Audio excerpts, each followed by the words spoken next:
Vou dar um exemplo aqui do meu caso. Eu não tenho vergonha nenhuma de falar. Eu reduzi o tamanho da minha empresa no último ano de 45 funcionários para 19 funcionários. E a minha lucratividade explodiu, né? Vamos ser sinceros. Ninguém quer crescer faturamento. Todo mundo fala de faturamento, mas o que as pessoas querem crescer não é nem lucro, é fluxo de caixa livre. Então, essa é a métrica mais importante para todo empresário. Qual é a ação prática? Uma ação que o dono da empresa que está ouvindo a gente agora tem que executar amanhã. Descobrir quais são os canais que o seu cliente consome hoje. Quais são os conteúdos que ele consome hoje. Se for o caso, pergunte para ele, que é raro, mas quando acontece é maravilhoso. Um produto que as pessoas querem comprar, que o vendedor tem facilidade de vender e que as pessoas ficam retidas, isso a gente chama de Product Market Fit. Todo cadáver no Everest era uma pessoa extremamente treinada e motivada, mas não dava para subir o Everest naquele momento. E aí, o que a pessoa fez? Acabou morrendo. Tomem muito cuidado para separar se você está preparado para o crescimento, se está no modo de defesa. Não dá para subir o Everest na tempestade. Tem que esperar o clima melhorar. Este é Fernando Miranda, CEO e cofundador da Stage e sócio da V4 Company. Com mais de 15 anos no mercado digital e executivo, ele esteve à frente de estratégias que impulsionaram dezenas de milhares de empresas e ajudaram a V4 a superar a marca de 2 bilhões de reais em vendas geradas para seus clientes. Está começando mais um podcast Empresa Autogerenciável, podcast que vai ajudar você, que é dono ou dono de uma pequena e média empresa, a acabar com o caos na sua empresa através de uma equipe autogerenciável. Estamos ao vivo. Meu nome é Marcelo Germano. E eu aqui é o Fernando Miranda, CEO da Stage. Muito prazer, Marcelo. Tô feliz. Bora começar. Bora começar. Então é o seguinte, vamos direto ao ponto. Tem muitos empresários aqui que vão assistir esse podcast. Tem gente que vai assistir ao vivo, tem gente que vai assistir depois, pós-editado, né? Então a gente já grava ao vivo, convida os nossos clientes para assistir aqui ao vivo e depois a gente tira do ar e depois a gente vai subir ele editado e, enfim, todo editado. Fernando, para a gente ir direto ao ponto é o seguinte, antes de mais nada eu gostaria que você se apresentasse. Eu conheço o Fernando, ele era CMO, né, ele era o chefe de marketing da Exame, e a gente fez até um trabalho junto lá com a Exame, e hoje ele vou deixar ele se apresentar, hoje ele é o sócio da Stage. Fernando, se apresenta, por favor. Olá, meu nome é Fernando Miranda, eu sou marqueteiro, tenho aí 15 anos de carreira em comercial e marketing. Trabalhei como chefe de marketing do Infomoney, da Exame, já fui marqueteiro da XP Investimentos também. Hoje, sou CEO da Stage, escola de marketing fundada pelo Grupo Primo. Também sou sócio da V4 Company, aí, maior consultoria de marketing, maior assessoria de marketing do Brasil. Além de tudo, também sou criador de conteúdo nas redes sociais. Mas, antes de tudo, eu sou marqueteiro, então gosto de ajudar empresas a fazerem um marketing melhor, destravar os seus gargalos, encontrar o que está travando o crescimento delas e ajudar essas empresas a destravar esse crescimento. Legal, Fernando. Quando você fala em destravar o crescimento de uma empresa, né, a gente está num momento econômico em que a gente tem um cenário desafiador. E, por exemplo, esses dias eu entrevistei um empresário daqui de Santa Catarina, que tem operação São Paulo, Rio e Florianópolis, e eu conversando com ele, ele falou assim: Marcelo, eu estou no melhor momento da minha empresa, a gente vai bater meio bi esse ano, a gente projetou o ano para 460, mas a gente vai fazer meio bi. Eu estou super feliz com os meus resultados, mas eu estou pessimista em relação ao Brasil. Falou, fiz uma pesquisa na minha base de funcionários e mais de 50% dos meus funcionários estão endividados com o nome sujo, porque tem gente que está endividada e não está com o nome sujo. Falou, mais de 50% dos meus funcionários estão endividados com o nome sujo. Se a gente expandir um pouco a mente, cara, essas pessoas não estão consumindo. Então, logo, a economia se retrai. Né? Vamos dizer que a empresa dele é um reflexo do que está acontecendo no Brasil, logo a empresa se retrai. Então, muitas empresas estão encontrando diversos tipos de dificuldade, desde imposto, dificuldade de mão de obra, custos elevados, impostos elevados, e aí a gente tem que fechar a conta, né? Será que essa conta fecha? E como a pessoa pode usar o marketing para ajudar essa conta a fechar? Queria entender como você enxerga esse cenário e como você tem ajudado seus clientes a performar, porque quem usa o marketing está entendendo que está cada vez mais caro, né, fazer anúncio para trazer cliente. Então qual que é o 80-20 do cara para ele performar? E eu queria depois que você contasse um pouquinho dessa tua história, que você saiu do zero para mais de 1 milhão de seguidores em todas as redes, e isso está te trazendo muita receita, está te trazendo muitas oportunidades. Então, eu queria entender isso também. Mas, antes de mais nada, como você vê o cenário econômico e o que o empresário pode fazer diante desse cenário? Eu sempre trabalhei em banco, né? Tenho formação em economia e tal. E a verdade é que normalmente o empresário ele gosta de ignorar a economia e falar, eu vou crescer apesar da economia. Mas a verdade é que se o PIB está desacelerando, o que vai acontecer é que as empresas também vão ter dificuldade de expandir a sua receita. Então você tem hoje um juros alto, você tem hoje uma população endividada, você tem hoje um consumo menor e você tem também um cenário macro desafiador também global. Então, de qualquer jeito, me parece que é um cenário difícil. Qual que é o trabalho do marketing por excelência, né? Onde o marketing nasce por excelência? Ele nasce para escolher quais produtos deveriam estar sendo vendido para cada pessoa e a que preço. Então, o que eu posso te ajudar? O que o marqueteiro vai te ajudar nesse momento? Ele vai te falar exatamente onde que está a maior oportunidade de fazer dinheiro dentro do seu mercado. Para quem que você deveria estar vendendo que você ainda não está vendendo? Qual o produto que você está vendendo hoje que você não deveria estar vendendo, porque ele não gera margem? Qual que é o produto que você poderia estar vendendo para sua base que você ainda não tem no seu portfólio? Então, o trabalho do marqueteiro é estudar o mercado que você hoje serve e te falar, cara, e para esse mercado, talvez a gente deveria vender esse outro produto aqui também. Talvez a gente deveria aumentar o preço do nosso produto. Talvez a gente deveria reduzir o preço do nosso produto. Então, o trabalho do marqueteiro é encontrar o produto certo, certo, no preço certo, na publicidade certa, na praça certa. Então, esse é o trabalho do marqueteiro. Então, hoje, várias empresas sofrem. Vou dar um exemplo aqui do meu caso. Eu não tenho vergonha nenhuma de falar. Eu reduzi o tamanho da minha empresa no último ano de 45 funcionários para 19 funcionários. E a minha lucratividade explodiu. Por quê? Porque eu estava fazendo um investimento em algumas teses de produto que eu achei que iam bombar, e esses produtos simplesmente o mercado não quis. E aí o que eu fiz? Eu peguei os produtos que o mercado queria, falei, então eu vou distribuir os produtos que o mercado quer. Eu não fico batendo cabeça com o mercado. Então, meu lucro esse ano triplicou, ano contra ano, né? Meu lucro triplicou, e o meu faturamento aumentou 30%, talvez. Por quê? Porque eu reduzi os custos, tirei os produtos que eu queria vender, mas o cliente não queria comprar, e foquei só nos produtos que realmente têm margem e lucratividade. E aí eu tenho produto hoje com 90% de margem de lucro bruta, né? Então, por exemplo, uma publicidade, como por exemplo uma consultoria e tal. E tirei os produtos de evento, tirei os produtos que eu achava que as pessoas iam querer comprar, mas que o preço estava caro para eles, que as pessoas não tinham interesse. E mesmo no ano de crise, eu estou crescendo o que mais importa, que é o fluxo de caixa livre, né? Vamos ser sinceros. Ninguém quer crescer faturamento. Todo mundo fala de faturamento, mas o que as pessoas querem crescer não é nem lucro, é fluxo de caixa livre, é quanto que sobra na conta da empresa no final do mês que você vai pegar um pedacinho e enfiar no seu bolso. Então, essa é a métrica mais importante para todo empresário. Porque o que acontece muitas vezes, Marcelo, e eu vejo isso conversando com as empresas que eu aconselho, a pessoa vai lá, ela vende o mês inteiro, chega no final do mês e não tem dinheiro no caixa. Na verdade, vamos lá. Fernando, você falou que você é economista. Eu fiz administração com ênfase em comércio exterior, mas a matéria que eu tirei 10, desde o primeiro ano até o último ano, foi economia. Macroeconomia eu tirei 10, microeconomia eu tirei 10, tudo que era Mas relacionado à acredita, eu formei em economia. contabilidade. Eu comecei em economia, fiz metade do curso, larguei no meio e virei contador, entre aspas, contabilista. Contador. E aí depois eu fiz uma formação, aí a minha pós-graduação, sim, foi em economia também. E aí na economia a gente aprende alguns princípios básicos, né?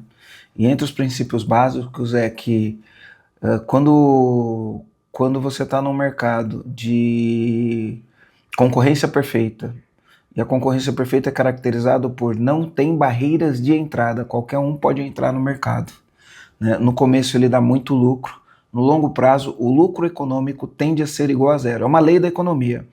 E entenda que lucro econômico é diferente de lucro contábil, mas aqui, né, a gente não vai dar aula de lucro econômico e lucro contábil, mas são coisas diferentes, né? Para explicar de uma maneira bem simples, mas sem aprofundar muito, o lucro contábil é o que tem no teu balanço, né? No teu DRE vai ter o lucro contábil. Só que você tem que considerar também o esforço que você faz e o dinheiro que você investiu, se tivesse empregado na melhor oportunidade de negócio. E a gente entende que se você empregou no teu negócio, a tua é a melhor oportunidade de negócio. Então, se tivesse aplicado na segunda melhor oportunidade de negócio, por exemplo, se você tivesse comprado um apartamento na planta com o dinheiro que você investiu, né? O lucro econômico é você tirar o lucro contábil menos a oportunidade que você teria fazendo um investimento sem esforço nenhum. Enfim, eu estou explicando de uma maneira simples para não complicar. Esse lucro econômico ele tem que ser igual a zero. Tipo, se você não tivesse feito nada, pegado o teu dinheiro, investido em outra coisa, sei lá, num CDB, você teria tido o mesmo lucro. Mas enfim, não vamos aprofundar. Então ele tende a, desde que o mundo é mundo, no longo prazo o lucro econômico tem de ser igual a zero. Então, por exemplo, eu entrei... A gente chama isso, lá em serviço, a gente falava assim, existe uma força gravitacional que puxa o EBITDA a 20%. A gente fala assim, cara, não importa, o cara começa com o EBITDA de 70% quando ele acha uma coisa nova. E aí, à medida que o mercado dele vai amadurecer, era venda de curso no começo. Venda de curso no começo, a margem era um negócio absurdo. À medida que todo mundo vê essa margem absurda, novos entrantes entram no mercado e eles falam, opa, eu quero um pedaço desse lucro. Nenhuma empresa, a não ser que ela tenha um moat, né, uma defensibilidade, estou até vendo o meu livro do Peter Thiel aqui, falando da defensibilidade da sua empresa, a tendência é que novos entrantes queiram um pedaço do seu lucro, afinal de contas existe uma oportunidade. Então, com certeza, a tendência é do lucro econômico é a zero no mercado em equilíbrio, né? E antes da gente continuar, a gente tem uma galera assistindo no YouTube. E para quem está assistindo no YouTube, você vai ter a oportunidade de fazer perguntas. Então deixa no chat do YouTube, coloca a sua pergunta. Depois meu time vai trazer para mim e a gente vai direcionar a sua pergunta aqui para o Fernando responder. Só uma curiosidade, eu acho que você não sabia dessa. Sabia que a marketing nasceu dentro da microeconomia? Foi quando o Kotler, ele não é o fundador do marketing, né? Mas o Kotler era economista e os primeiros marqueteiros eram todos economistas. O Kotler era economista tutorado pelo Milton Friedman, inclusive. Só uma curiosidade aí. Eu não sabia disso, né? Eu não sabia disso. Mas eu sei que tem algumas leis que são universais e são válidas até hoje, né? As pessoas falam, marketing mudou. Não, marketing é um marketing, não muda nunca. Né? Às vezes o que muda é a forma, mas o princípio continua mesmo. Então vamos lá, você falou aqui pra gente. A gente está falando de financeiro, né? A gente tem uma outra lei da finança que faturamento é vaidade, lucro é sanidade, caixa é rei. E tem uma outra lei que fala que crescimento suga caixa. Então não tem jeito, o cara quer crescer, vai sugar caixa em algum momento. Não vamos entrar nos detalhes por causa disso, mas só guarda essas leis, né? Faturamento é vaidade, lucro é sanidade, crescimento suga caixa. Então se você cresceu, provavelmente em algum momento da sua vida você vai falar assim, nossa, eu era pequeno, colocava o dinheiro no bolso, eu cresci, faturamento aumentou, minha margem de lucro continua ok, mas cadê o dinheiro? Estou sem dinheiro no bolso. Isso é uma dinâmica, né? A gente tem que aprofundar para entender, mas não é o caso aqui. Eu queria que você falasse assim, então, pra gente, antes de mais nada, você falou que tem que ter o produto certo, no preço certo e na praça certa, né? Então, o empresário que está olhando a gente, não importa qual é o segmento, se ele é de marketing, se ele é do varejo, se ele é da indústria, não importa o que ele venda, ele tem que ter o produto certo, na praça certa e pelo preço certo. Com a publicidade certa. Com a publicidade certa, que é a promoção, né? A promoção é a publicidade que você vai fazer do teu negócio. Imagina que quem está assistindo a gente aqui é um empresário, sei lá, tem uma metalúrgica. No momento que a gente está aqui no Brasil hoje, né, um cenário difícil, bem difícil, e creio eu que se continuar esse governo aí vai ficar mais difícil ainda, né? O que o empresário precisa olhar de uma maneira prática? Olhando especificamente para marketing, ele tem que ver se a demanda pelo produto dele continua existente e ela é crescente ou não. Se ela não for, ele deveria estar preocupado em aumentar o portfólio, então trazer novos produtos. Felizmente ou infelizmente, produto continua sendo uma das coisas mais importantes para qualquer empresa. No sentido de que você tem que ter produtos que as pessoas queiram comprar. É muito mais fácil, e eu já fui marqueteiro de um monte de empresa, é muito mais fácil vender uma coisa que tem fit de mercado. Porque, afinal de contas, é como se fosse empurrar a pedra morra acima, morra abaixo. Na época que eu vendia XP Investimentos e a XP estava no auge, era muito fácil vender XP. No momento que eu tenho que vender, por exemplo, vou dar um exemplo de uma coisa que eu vendi que era difícil de vender pra caramba. Já sei, a assinatura da revista Exame, quando revista já tinha passado, era difícil pra caramba de vender. Então, não é que a assinatura é ruim ou boa. O produto da assinatura da revista Exame pode ser bom, mas não existia uma demanda natural. O trabalho do marqueteiro é capturar essa demanda. Isso não importa se você é metalúrgica, se você é uma padaria, se você é dono de qualquer coisa. Então, vou dar um exemplo. Vamos imaginar que eu tenho uma padaria. Existe demanda, por exemplo, por um almoço, servir almoço aqui na minha região? Existe demanda por delivery? Existe demanda por algo que as pessoas ainda não querem? Pô, como é que eu faço para pesquisar demanda? Literalmente o nome está no nome, né? Pesquisar demanda. Você pode perguntar às pessoas, você pode ver qual produto vende em mercados similares que ainda não está sendo vendido aqui. Então, existem várias formas de você olhar isso. Normalmente, boas empresas nascem de boas observações. Eu lembro o caso do Mercado Livre, eu esqueci o nome do rapaz, foi lá para os Estados Unidos, estudar em Stanford, chega lá e ele começa a comprar tudo pelo eBay. E ele fala assim, caraca, não tem um eBay lá na Argentina, né? Imagina que tivesse um lugar que as pessoas pudessem comprar e vender coisa usada. E aí ele vai lá e cria mercadolibre.com. E hoje é a startup mais valiosa da América Latina. Só porque ele viu uma coisa que funcionava no mercado e ele falou, no meu mercado ainda não tem isso. E às vezes a gente fala assim, coisa que tem num bairro e não tem no outro, que tem num país e não tem no outro, tem no estado e não tem no outro, e que faria sentido. Eu lembro quando eu morava em Manaus, há mais de 10 anos atrás, e abriu a primeira gelateria. E eu morava em Manaus, eu tomei sorvete da gelateria e achei a coisa mais maravilhosa do mundo. Falei, nossa, cara, por que ninguém pensou nisso antes? Mas aí eu cheguei em São Paulo, tinha gelateria uma em cima da outra. Já era algo que estava bombando em São Paulo, o cara só importou a ideia para um mercado que ainda não tinha visto aquilo. Então, um bom marqueteiro, provavelmente é um bom empreendedor, olhou para aquilo e falou: cara, não tem nada disso em Manaus. Manaus tem, ó, estudo de mercado, tem um público comprador forte, tem renda alta, tem shopping center e não tem gelato. Vou colocar um gelato aqui. Pum, o gelato do cara bombava, tinha fila e fila e fila. É claro que essa demanda passa e ele vai ter que tentar encontrar novos produtos, novos fatos novos, né, para poder continuar vendendo. Então, na minha visão, o trabalho que a gente tem agora, principalmente num mercado desafiador como esse, é ser muito assertivo naquilo que tem demanda real e não ficar tentando criar demanda onde não tem. Porque muitas vezes a galera acha que o trabalho do marqueteiro é gerar demanda. E às vezes é um pouquinho. Mas 90% do trabalho do marqueteiro é capturar a demanda. Então é pegar algo que as pessoas já queiram comprar e mostrar na frente delas da maneira certa. E aí é muito mais fácil de vender. É muito fácil vender a assinatura do cloud, é muito fácil vender a assinatura do ChatGPT, é muito fácil vender Netflix, é muito fácil vender Uber, é muito fácil vender iFood. Pô, por que o iFood virou o monstro que virou? Porque você chega pro restaurante e fala assim, ó, faz o seguinte, conecta aqui no iFood, me paga quando sair venda. Ah, o cara, tá bom, beleza, a oferta é boa. Entendeu? Só que o iFood não foi inventado no Brasil. Já existiam opções parecidas com essa em outros mercados. Acho que essa é a minha principal lição que eu daria pra galera que tá, nesse momento, olhando para sua empresa e tentando descobrir o que ele pode fazer de próximos passos. Olha para o que o mercado está demandando, vê aqueles produtos seus que hoje não estão saindo, que você não deveria ter no seu portfólio, dá uma enxugada e foca naquilo que vai fazer o arroz com feijão. De preferência, aí a minha visão, posso estar enganado, não é um ano de modo de ataque, é um ano de modo de defesa.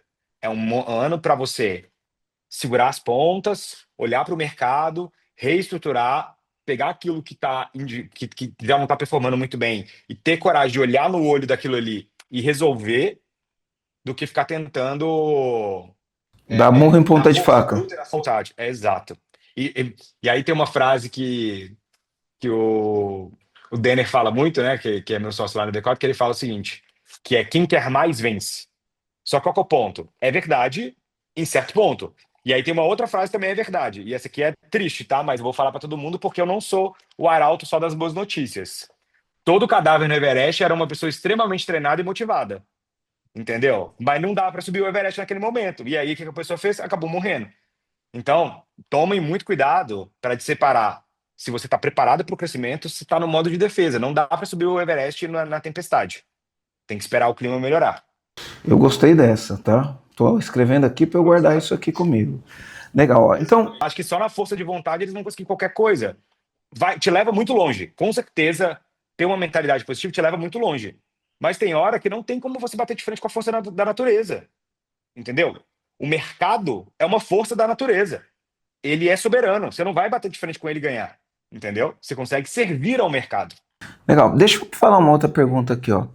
Ah, você foi CMO da Infomoney, você foi CMO da Exame. A Exame faz parte do grupo BTG, um grupo com muita grana, né? Acredito que muitos projetos, muitas iniciativas. Em algum momento você olhou e falou: quer saber? Eu vou empreender no meu próprio negócio, né? E aí você virou sócio, você comprou a Stage, né? Mas você comprou a Stage para pagar com o crescimento da Stage. Conta pra gente como foi. Exatamente. Primeiro, o que te motivou a decisão? Sair de um lugar que você estava tranquilo e seguro, numa alta posição, para ir para um lugar onde você estaria totalmente desconfortável e ia ter que fazer um negócio performar para poder pagar um negócio. Então, de cara, você já assumiu uma dívida, né? O que te motivou a essa decisão? Como foi isso? Vamos lá. A principal coisa que me motivou tem várias coisas para comentar sobre isso aqui.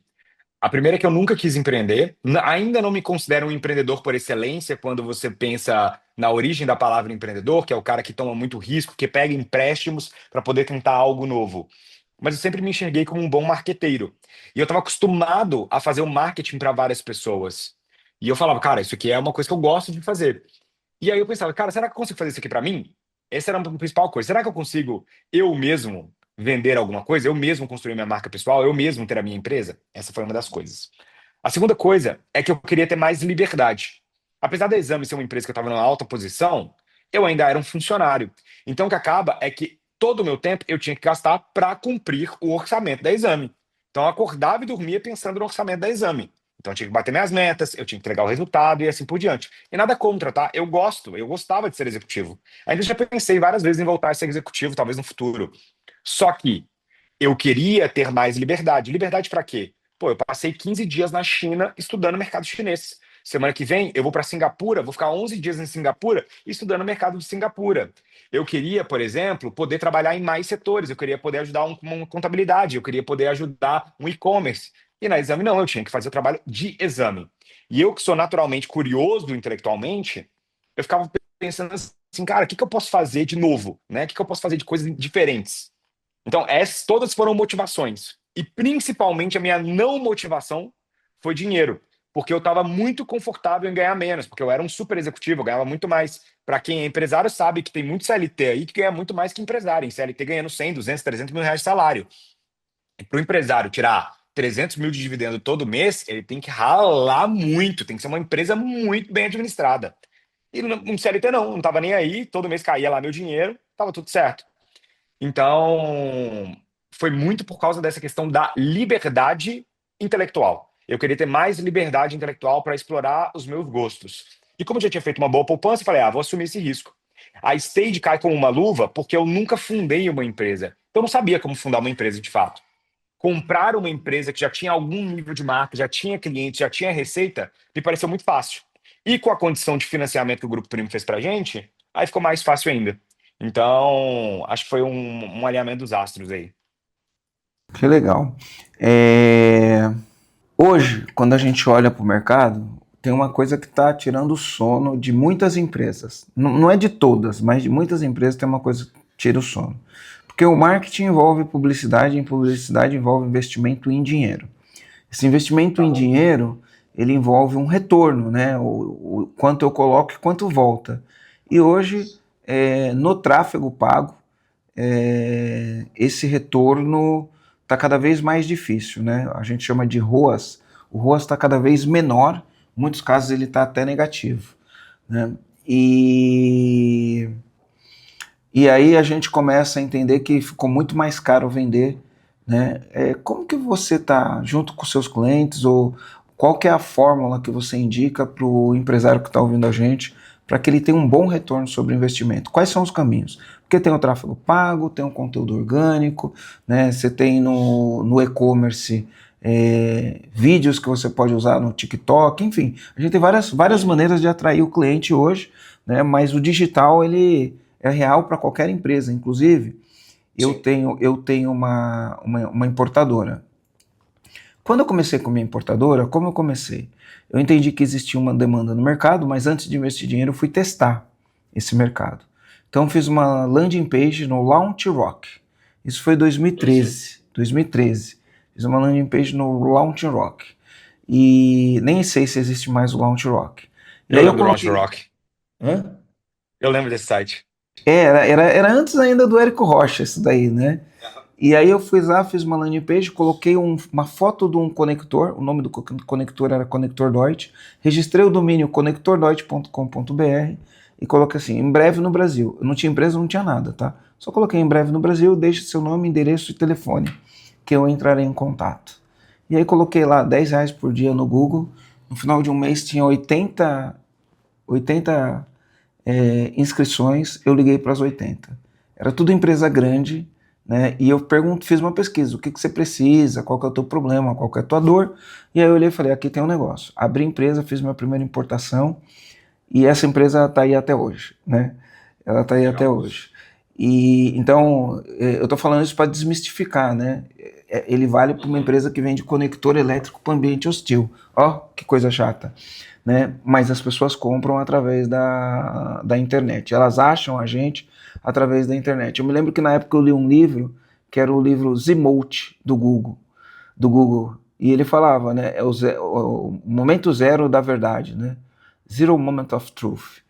E porque antigamente, quando não existia a internet e as redes sociais, a gente tinha o FIMOTE, que era o primeiro momento da verdade. E normalmente esse momento da verdade era quando a pessoa estava de frente com o produto. Ela chegava na loja de eletrodoméstico, via a geladeira. Ela chegava no mercado, via o biscoito. Né? Esse era o primeiro momento da verdade. E hoje o primeiro momento da verdade é o cara vai lá no Google, vai no ChatGPT e escreve alguma coisa.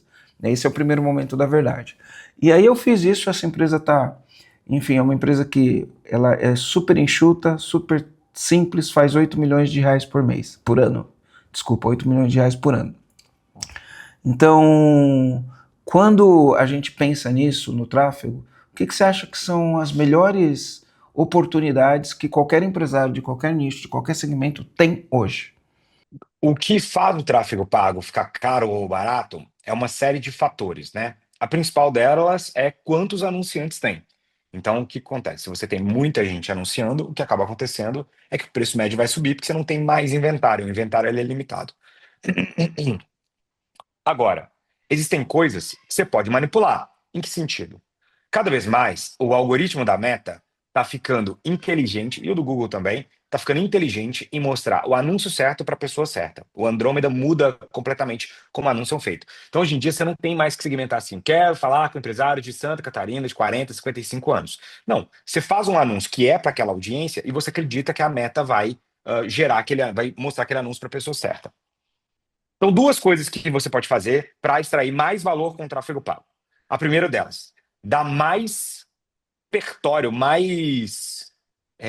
A palavra que eu quero buscar aqui, portfólio de anúncios para a Meta tentar encontrar o seu público, com razões diferentes. Então, vamos imaginar que eu quero vender essa carteira aqui. Tem gente que vai comprar essa carteira porque é a carteira é de uma marca X que eu tenho interesse. Tem gente que vai comprar essa carteira por causa da cor dela. Tem gente que vai comprar essa carteira porque ela cabe dólares. Tem gente que vai comprar essa carteira por um símbolo de status. Tem vários motivos por que as pessoas vão comprar essa carteira aqui. Antigamente, você ia falar assim, ó, meu público é homens acima de 50 anos que compram essa carteira. Pronto, eu seleciono, rodo alguns anúncios para ele. Hoje em dia, não. Eu vou botar vários objetivos de como, por que as pessoas compram, e eu deixo a Meta encontrar quem vai comprar. Isso é a principal mudança. Segunda coisa é a marca. Cada vez mais a marca e a associação de marca embaretece o tráfego. Então eu vou dar um exemplo bem específico aqui. Recentemente a gente contratou como embaixador o Flávio Augusto, aqui na V4. Flávio Augusto é um dos empresários mais reconhecidos do país. Quando roda um anúncio com a cara do Flávio Augusto, mesmo que seja o mesmo anúncio que foi gravado por uma outra pessoa anônima, o Flávio Augusto tende a gerar um clique 20% mais barato. Pô, por quê? Porque o Flávio Augusto é um rosto reconhecível. As pessoas reconhecem o Flávio, clicam mais, e se elas clicam mais, eu tenho uma propensão de pagar mais barato na compra daquele cliente. Então, a marca do Flávio Augusto, quando ela é emprestada ali, a gente acaba conseguindo gerar leads mais baratos. Quando eu construí a minha marca pessoal através de tráfego orgânico, né, através de conteúdo, o que acabou acontecendo é que o meu tráfego pago também ficou mais barato. E o meu tráfego pago ficou mais barato, não só para mim, quanto para meus clientes, que eu também gravo anúncio. Então, hoje eu gravo anúncio para V4, eu gravo anúncio para Minimal, eu gravo anúncio para Agibank, eu gravo anúncio para Stone, eu gravo anúncio para iFood. Tem um monte de empresas que me pagam para gravar anúncio para elas. Por que elas me pagam? Porque elas são bonzinhas e querem me pagar um salário para eu ser bonitão? Não, é porque provavelmente para elas, quando elas rodam um anúncio com a minha cara, o anúncio fica mais barato. Porque eu sou reconhecido, porque eu tenho um formato validado, porque eu tenho uma marca nas redes sociais.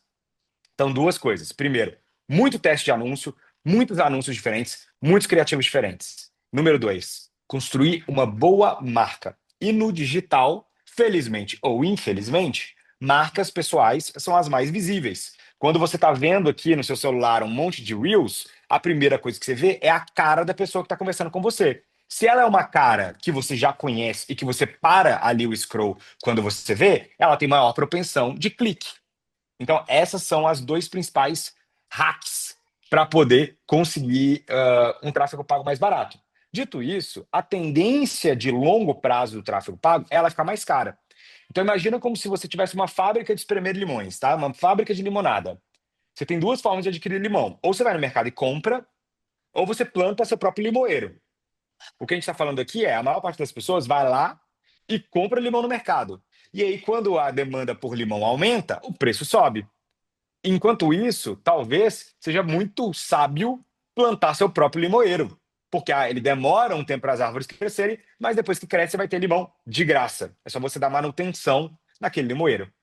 O limoeiro aqui, no caso, para quem não entendeu a analogia, são suas redes sociais proprietárias. Quando você tem as suas redes sociais proprietárias, não é que você vai parar de comprar limão.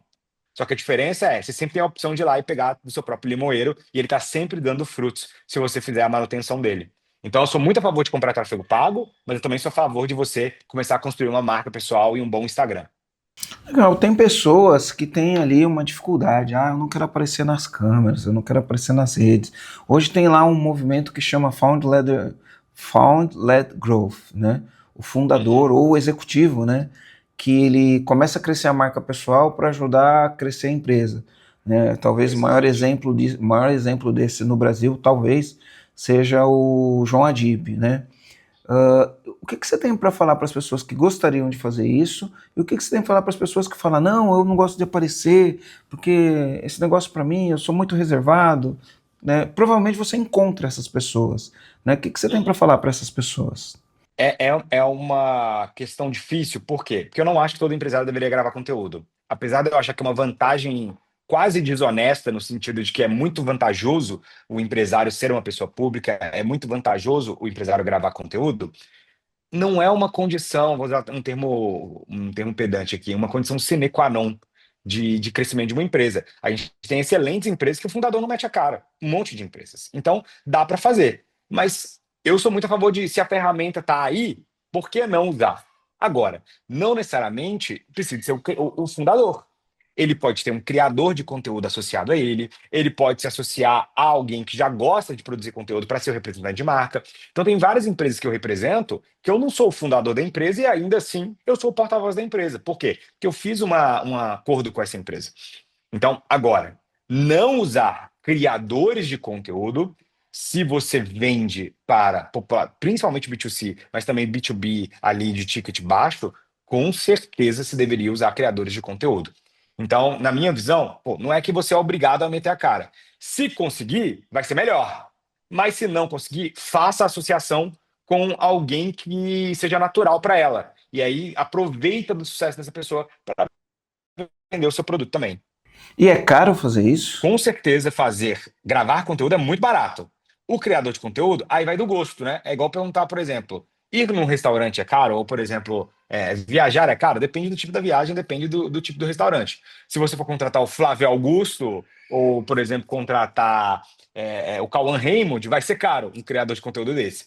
Mas com certeza existe alguém do seu nicho que já produz conteúdo, o cara nem sabe monetizar, ele não consegue ganhar dinheiro com isso ainda, e você vai ser a primeira oportunidade dele de monetizar.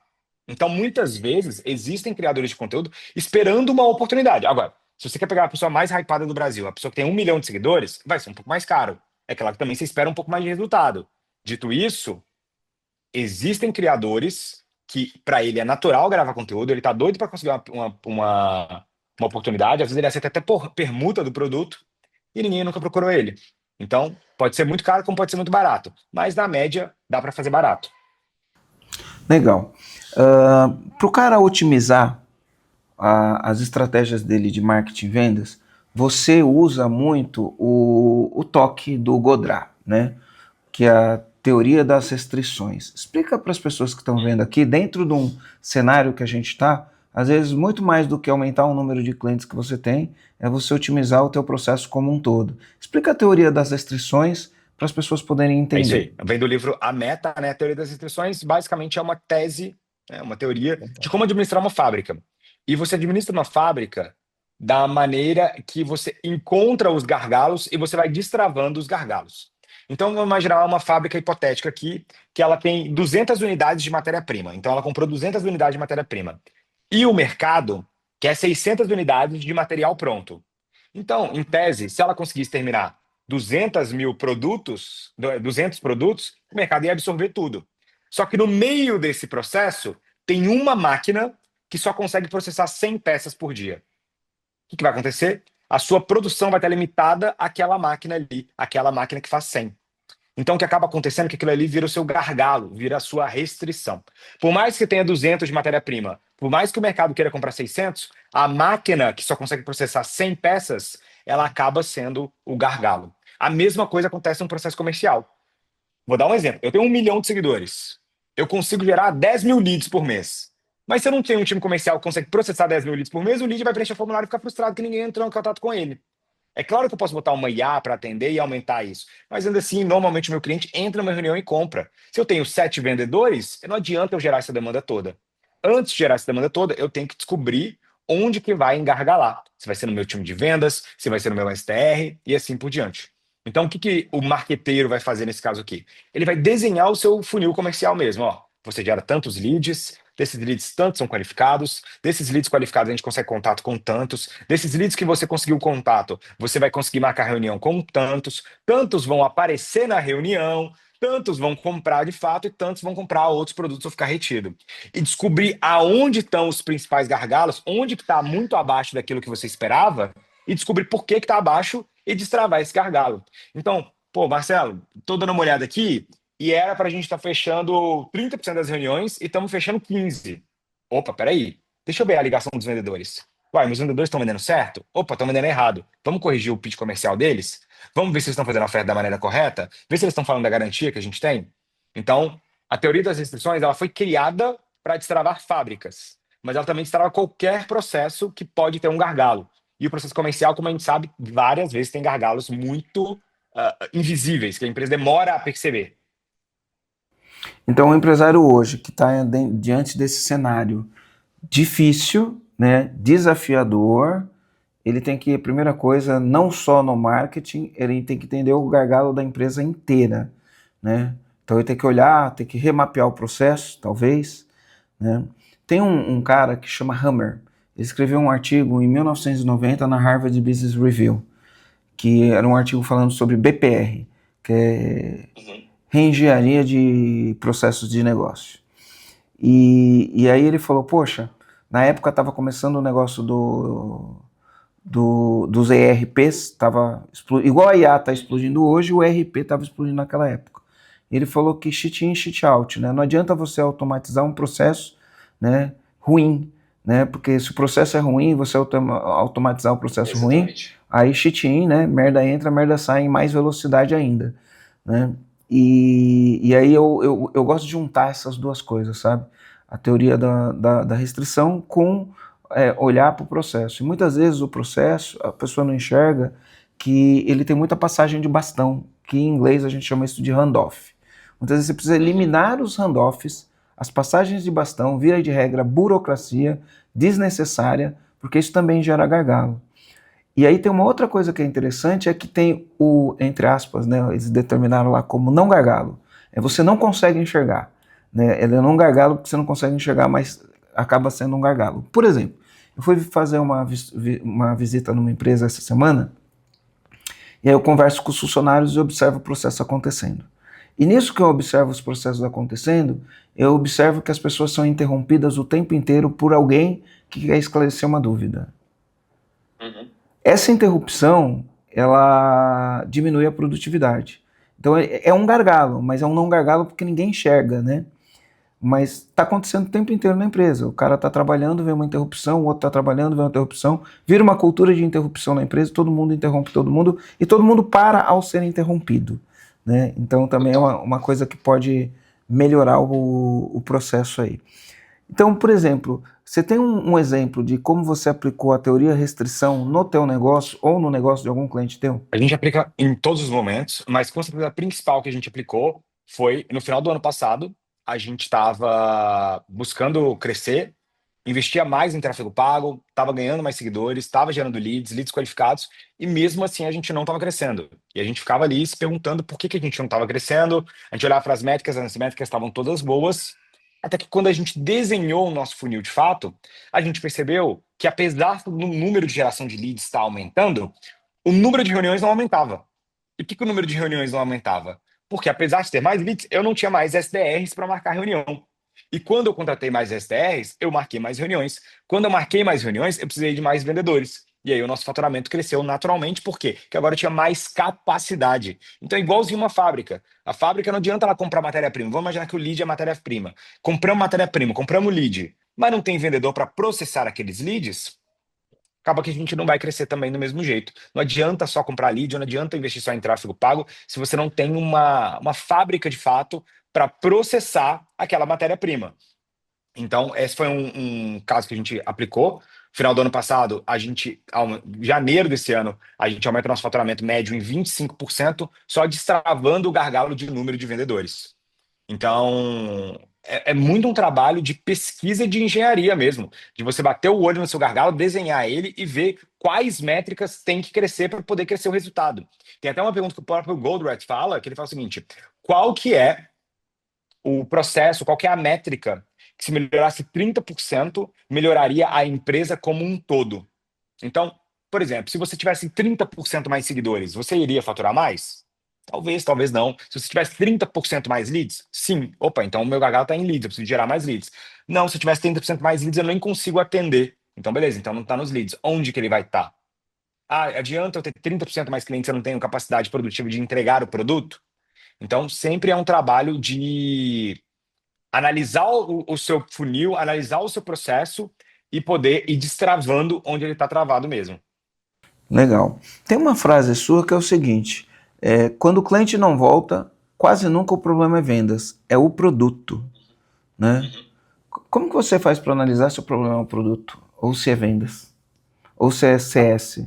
Normalmente, o que se busca numa empresa, né, o que a empresa quer, não é só a venda, ela quer ter um cliente, né? Boas empresas têm retenção ou elas têm recompra, né? Então você vai descobrir o que é churn para você. Sei lá, uma marca de camiseta, Fernando, ela não tem uma assinatura, mas ela sabe que se o cliente não comprar a cada 6 meses, esse cliente churnou, esse cliente não é mais cliente dessa empresa, ele pode estar comprando de outro lugar. Um barbeiro sabe que se o cliente dele não volta depois de 60 dias, provavelmente ele está cortando o cabelo em outro lugar. Então, o que a gente sempre está buscando são empresas que tenham algum nível de recorrência, mesmo que essa recorrência não seja uma mensalidade. Então, por que que empresas de educação normalmente são muito difíceis de ter valuations muito grande ou de valerem muito dinheiro? Porque educação normalmente não é um negócio de recorrência por natureza. E por que que você tem empresas de consultoria ou SaaS que valem tanto? Porque elas têm muita recorrência por natureza. É natural que tenha recorrência. Então, beleza, esse é o primeiro ponto. Dito isso, o que que você vai olhar? Você vai olhar por que que seus clientes estão churnando, por que que seus clientes não estão ficando. Se é algo de promessa desalinhada, e se é uma promessa desalinhada, aí é culpa da venda, significa que o vendedor vendeu errado. E aí você tem que entender por que que o vendedor está vendendo errado. Se o produto não tem interesse, se as pessoas não têm interesse no produto, e a única forma que o seu vendedor tem de vender é inventando coisa que o produto não faz, e aí você vai ter um problema ainda maior, porque você vai ter um monte de cliente que comprou seu produto, não teve resultado, vai queimar seu filme. Ou se é um caso de que o vendedor não entendeu o produto. Ele chega lá e fala, cara, não entendi que era isso que fazia. Ah, agora eu entendi, agora eu vou fazer. E a melhor forma que o empresário tem de fazer isso, infelizmente, é ele tentando vender. Se o empresário consegue vender o produto da maneira certa, as pessoas compram e ficam, isso é um excelente sinal. Ele só tem que treinar o time de venda deles. Agora, se ele explica e ninguém quer comprar, é um problema muito sério de demanda de mercado. Aquilo que a gente falou, o mercado não tem interesse naquele produto. Agora, se ele tem, que é raro, mas quando acontece é maravilhoso, um produto que as pessoas querem comprar, que o vendedor tem facilidade de vender e que as pessoas ficam retidas, isso a gente chama de product market fit. É um produto que encontrou um fit de mercado, encontrou o seu mercado. Essas são as empresas que a gente quer escalar. Essas são as empresas que a gente vai investir pesado em marketing.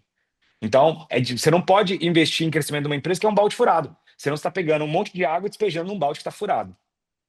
E quanto mais água você despeja, mais água vaza. Exatamente. Legal. Ô, Fernando, uma dúvida que muitos empresários têm, essa dúvida muitos empresários têm, tá? É, muitos falam isso. Eu contrato uma agência. Tem muito empresário que não entende de marketing. Ele entende do produto, ele monta uma empresa em cima do produto e para ele o produto é a empresa. Inclusive, outro dia eu fui falar com um empresário e ele tem uma marca de suplementos.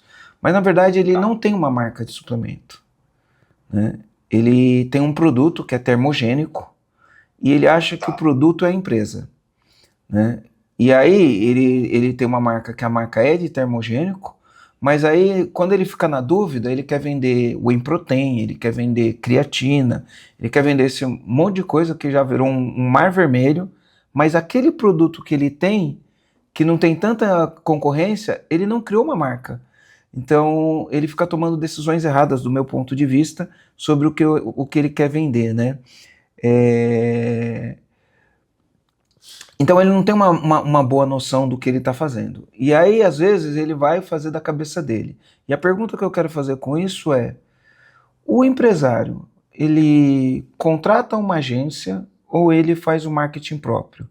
Porque o que eu vejo nesse empresário? Ele está cego para o que ele está fazendo em termos de construção de marca. Ele está diluindo a marca dele, sem perceber que está diluindo a marca dele, querendo atender todo mundo, né? Então, quando que um empresário ele deve montar o time próprio de marketing? Às vezes tem esse empresário, no caso, é ele que faz o marketing, tá? E ele tem que ser empresário, além de fazer o marketing.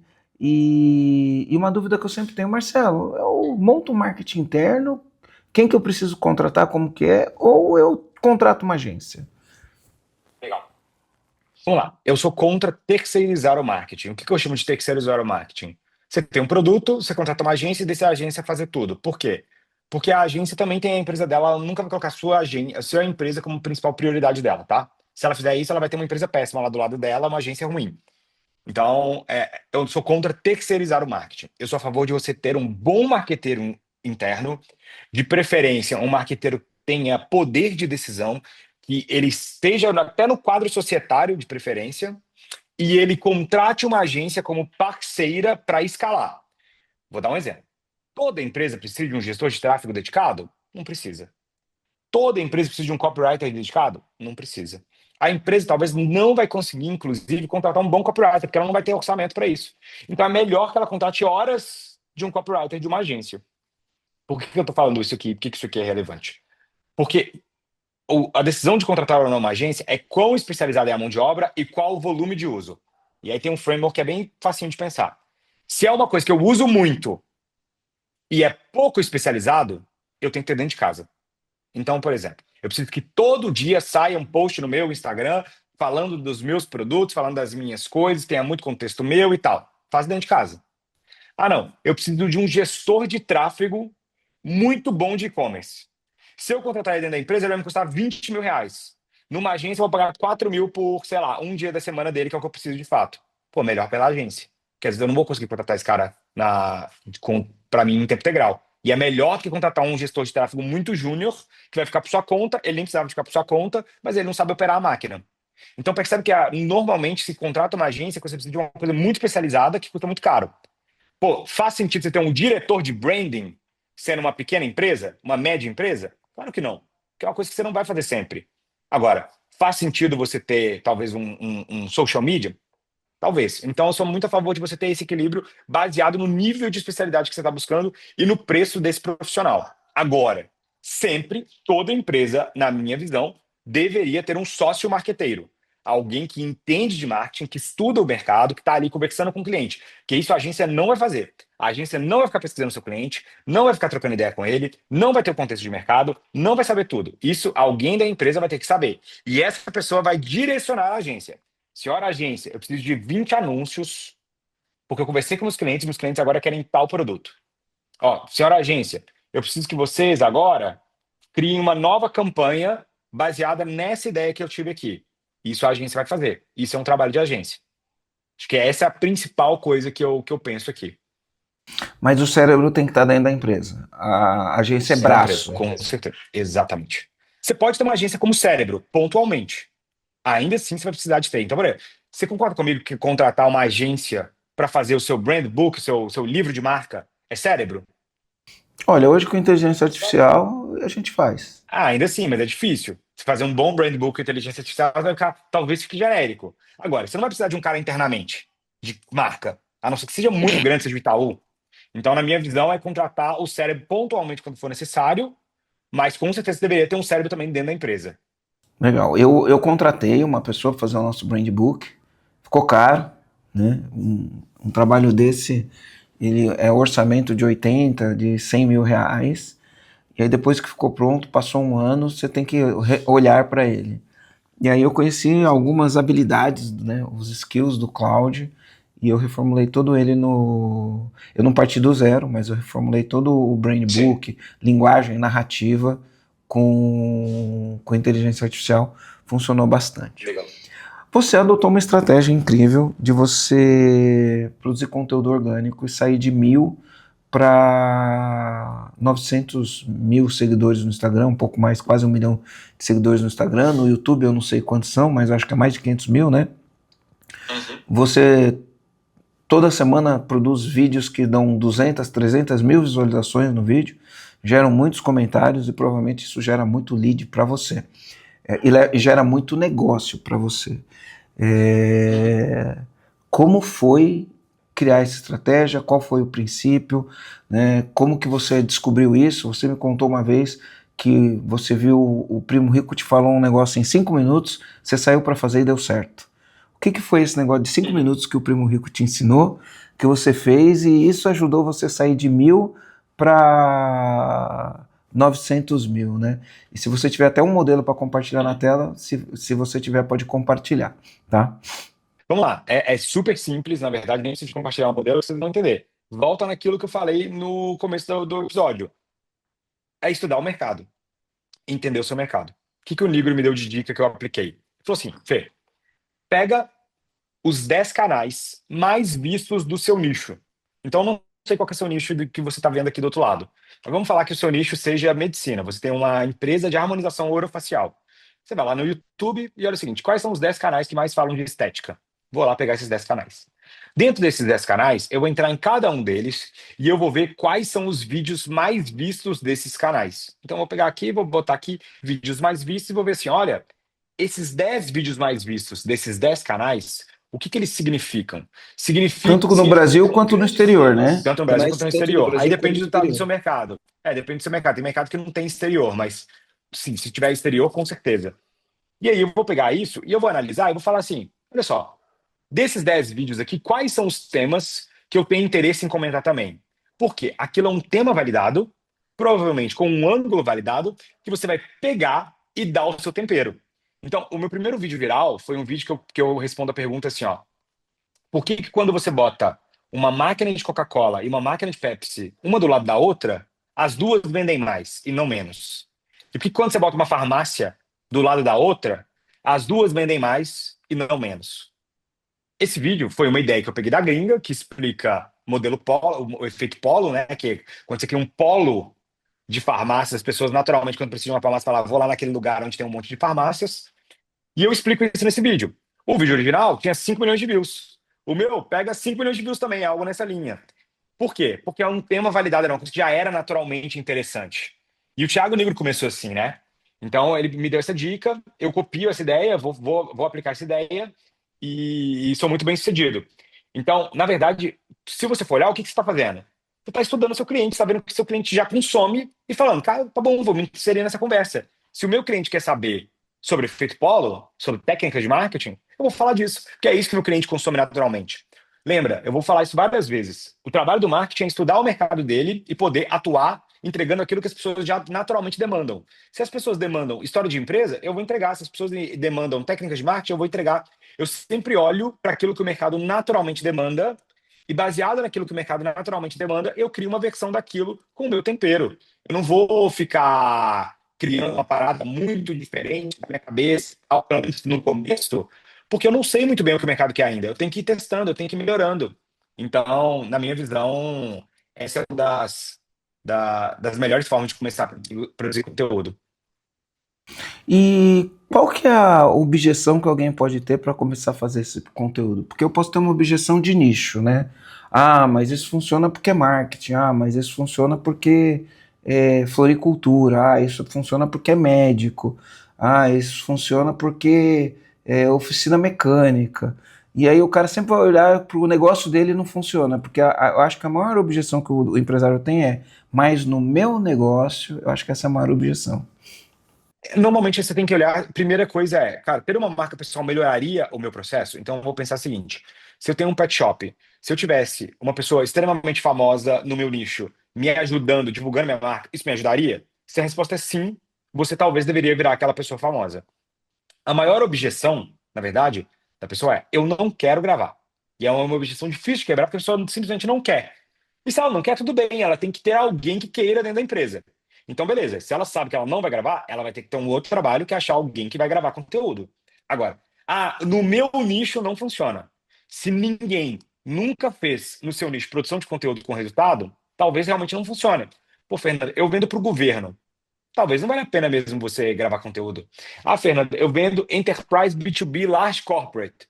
Talvez não valha a pena gravar conteúdo, é melhor você gastar fazendo evento, account based marketing, fazendo lobby, entendeu? Indo em eventos de grandes empresas e tal. Tudo bem. Agora, se alguém no seu mercado faz conteúdo com sucesso e tem resultado com isso, você está deixando uma oportunidade na mesa. Porque, afinal de contas, é uma ferramenta que você poderia utilizar, que ela é de graça. Afinal de contas, produzir conteúdo, o Instagram ainda não te cobra para postar, o YouTube não te cobra para postar, o TikTok não te cobra para postar. Você pode divulgar sua marca de graça. Por que não aproveitar? Então, essa é a visão que eu tenho sempre sobre produção de conteúdo. Por que não aproveitar?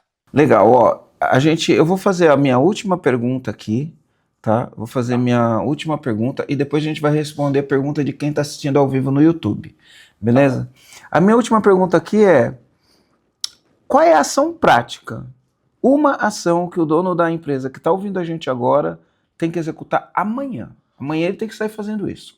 Qual que é a ação prática? Passo a passo. Descobrir quais são os canais que o seu cliente consome hoje. Quais são os conteúdos que ele consome hoje. Se for o caso, pergunte para ele quem são os maiores gurus do meu nicho, quem são as pessoas que eles consomem. E começar a consumir também. Porque, afinal de contas, aí você vai começar a se acostumar com o que é um conteúdo que vai bem. E aí, com um olhar analítico. Ó, eu falo de finanças. E aí eu vou consumir o Thiago Negro. Quais vídeos do Thiago Negro vão bem? Quais vão mal? Os vídeos do Thiago Negro que vão bem, por que eles vão bem? O que ele está falando? Qual que é a forma que ele se comunica? Qual que é o hook, né? Quais são os primeiros 3 segundos que ele coloca ali? Esse estudo de mercado é porque é muito óbvio e as pessoas não fazem. Várias vezes eu estou conversando com empresários, eu chego para eles e falo assim, tá bom, o que é a maior referência do seu mercado no YouTube? Pessoal, não sei. Como é que você não sabe, cara? Tem alguém comunicando com o seu cliente e você não sabe nem o que ele está falando? Tem alguém conversando com o seu cliente e você não sabe o que ele está falando com o seu cliente? Aí é difícil. Então, eu consumo todo mundo que o meu cliente consome. Porque aí eu sei quais são as conversas que ele está engajando, eu sei quais são as pautas quentes. Pô, esse negócio de Founder-led Growth que tá bombando aqui na Faria Lima, pesado entre os empresários. Cara, eu tava lá quando a primeira vez que foi falada a palavra Founder-led Growth. Eu tava consumindo também. Agora começou a crescer, estão lançando livro, estão lançando curso, estão lançando vídeo, estão fazendo um monte de coisa. Beleza, porque eu vi desde o começo. Então eu aproveitei e surfei essa onda também. Então é muito importante que você esteja na crista da onda do conteúdo do seu nicho. Tem que ser o primeiro a saber para você poder se inserir nessa conversa. Se você não está nem sabendo quem são as pessoas, aí você está muito longe do game mesmo. Acho que essa é das coisas práticas, a primeira para fazer agora, nem precisa ser amanhã, hoje ainda é essa. Não é puxar o telefone e gravar qualquer coisa, porque isso vai dar errado. Não é simplesmente ir lá e comprar uma câmera, com certeza não é isso. É primeiro se inserir na conversa. Tá consumindo. Você saber o que o seu cliente está consumindo primeiro. Legal. E já aproveitando que você falou isso, deixa eu fazer aqui um convite para quem está assistindo a gente, né? Muitas vezes você não faz isso porque você não tem tempo. E se você não tem tempo, uma pesquisa que a gente fez com mais de 780 empresários, a gente descobriu o seguinte, que a palavra que mais tem, né, nos empresários é falta. Se você não tem tempo é porque falta. Falta estrutura, falta organização, falta processo, falta gente qualificada, falta gente que segue o processo, é sempre falta, né? E aí não tem jeito, você tem que fazer a lição de casa, você tem que estruturar a tua empresa nessas faltas que existem. Desde processos até pessoas, desde financeiro até tudo, você tem que estruturar isso. Então a gente vai deixar um link aqui na descrição do vídeo, né? Clica ali, preenche o formulário, o pessoal do nosso time vai fazer um diagnóstico da tua empresa para entender o que realmente está faltando e a gente vai sugerir para você um plano de ação para você arrumar isso. Então é só você clicar no link que está aqui e você vai poder resolver esses problemas. E agora a gente vai para as perguntas da galera que está ouvindo no YouTube. Me fala aí, Cauê, qual que é a pergunta? Então, ó, é a Silvia Campos fez uma pergunta, quer alavancar o Insta e ela quer saber qual que é a melhor estratégia, se é orgânico ou pago e como ela alavanca o orgânico. Eu acho que você já respondeu, mas vale a pena responder de novo. Ela tem pouco poder aquisitivo. Ela falou que ela não tem dinheiro, não tem capital. O tráfego pago ele vai gerar resultado mais rápido, mas se você não tem capital nenhum para investir, aí é melhor você ir para orgânico, porque afinal de contas é melhor do que não fazer nada, né? Se você não tem dinheiro para tráfego pago. O tráfego pago ele deveria se pagar logo de cara. Então a ideia é, vamos falar que você paga o tráfego pago no cartão de crédito. Então a ideia deveria ser que antes do seu fatura vencer, você já tenha recebido dinheiro de volta para pagar o tráfego pago. Mas vamos falar que isso não é o caso aqui. Se for para tráfego orgânico, você vai seguir exatamente o que eu te falei.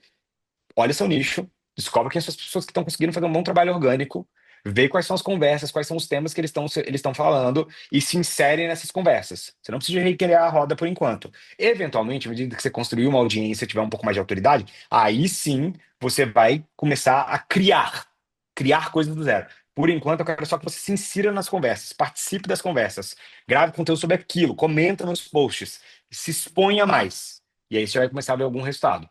Legal. A Silvia Campos, ela falou assim, ó, a mesma Silvia, ela falou assim, ó, como que eu faço essa pesquisa dos canais mais vistos no meu nicho?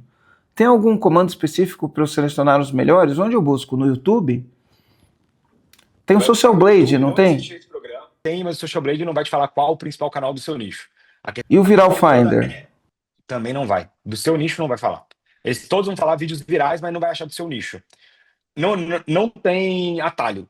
Você tem duas formas. Ou você pergunta para o seu cliente, que é o que a gente fez aqui, a gente perguntou para o nosso cliente quem são os 10 empresários que eles mais admiravam, e a gente foi ver o que esses empresários estavam produzindo, tá? Então a gente chegou para os nossos clientes e falou, quem são os 10 empresários que você mais admira? A gente fez essa pesquisa. Então você pode chegar lá e, por exemplo, vamos imaginar que você tem um dentista, você é dentista. Quem que você segue no Instagram? Deixa eu ver quem são as pessoas que você segue no Instagram. Vou pesquisar. Então essa é uma coisa importante. A outra é literalmente gastar um tempo no YouTube jogando as palavras-chave que você fala. Dente, harmonização facial. Ela é veterinária, ela é veterinária. Veterinária, então beleza. Então você vai pesquisar lá quais são as palavras-chave de veterinária. Então você vai pegar lá e vai falar assim, ó, tratamento, cachorro, pulga, não sei o que veterinário pega, tá? Alimentação de cachorro. Você vai descobrir quais são as coisas palavras-chave. Naturalmente, quando você joga palavras-chave, o YouTube é muito bom de achar a pessoa mais relevante naquela palavra-chave. E ele vai te entregar um vídeo. Você vai clicar no canal daquela pessoa e vai lá em vídeos e clicar vídeos em alta, que vão ser os vídeos mais vistos daquela pessoa. E aí você vai ver se aquela linha editorial faz sentido com você. Tão simples quanto isso. É tão simples quanto isso. Eu sei que parece muito simples porque é mesmo. E era pra ser. Entendeu? Então, se fizer isso, já vai ter um resultado bem melhor do que a média. Eu tenho mais 3 minutinhos, Marcelo. Tá bom, então vamos a última pergunta, porque eu também tenho uma reuniãozinha daqui a pouco, ó. Tem outra que é assim, ó, o Eduardo Polidoro. O Eduardo Polidoro, ele perguntou assim, e várias pessoas como clientes, várias pessoas como cliente, ele faz uniforme e também constrói a marca das pessoas, uma outra situação e a nossa marca. Enfim, como devo buscar lead certo e individualizar as pessoas em vários, aí não deu para entender direito o que ele quis dizer aqui. Tá, mas por exemplo, ele vende uniforme. Ele vende uniforme. Provavelmente, imagina. Aqui eu vou imaginar. Imagina que ele vende uniforme para médico. Sabe? Um uniforme bonito para o médico. E como que ele faz para construir a marca dos médicos no uniforme? Ele quer construir a marca do médico ou a marca dele nos médicos? Eu acho que ele quer construir a marca do médico e a marca dele como empresa de uniforme, mas quer construir a marca do médico. Ficou confuso aqui, né? Eu não sei se é, porque ele falou uniforme, tá? Ele falou uniforme. Mas vamos lá, se eu tivesse uma empresa para vender uniformes, tá? Se for large corporate B2B, eu vendo para grandes empresas, não é produção de conteúdo, é com certeza fazer um outbound bem feito, entrar em contato com as pessoas, pesquisa a palavra account-based marketing, eventos, e isso é muito mais efetivo do que produção de conteúdo. Se eu vendo para pequenas e médias empresas, eu vou escolher uma linha editorial que tem a ver Por exemplo, uma linha editorial boa pode ser sobre construção de marca. Eu vou falar de construção de marca e, por acaso, eu vendo um uniforme, que o uniforme ajuda na construção da marca. E eu vou usar isso como peça de conteúdo. Então, eu vou falar de logo, vou falar de marca, vou falar de grandes marcas, como elas foram construídas. Eu vou poder pegar, até na linha editorial ali da Taidantas, por exemplo. E aí, quando a pessoa pesquisar aquilo que eu faço, eu falo, cara, eu forneço uniformes que ajudam a construir a sua marca.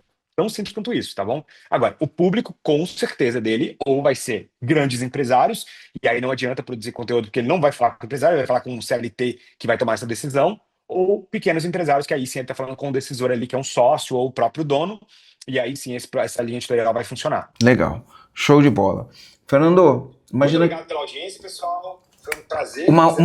Uma última palavra. Você tem 8 bilhões de pessoas te assistindo agora. Imagina isso. O Joel fala isso, eu gosto disso. Se você tivesse que deixar uma mensagem que 8 bilhões de pessoas no mundo iriam ouvir, qual que é essa mensagem?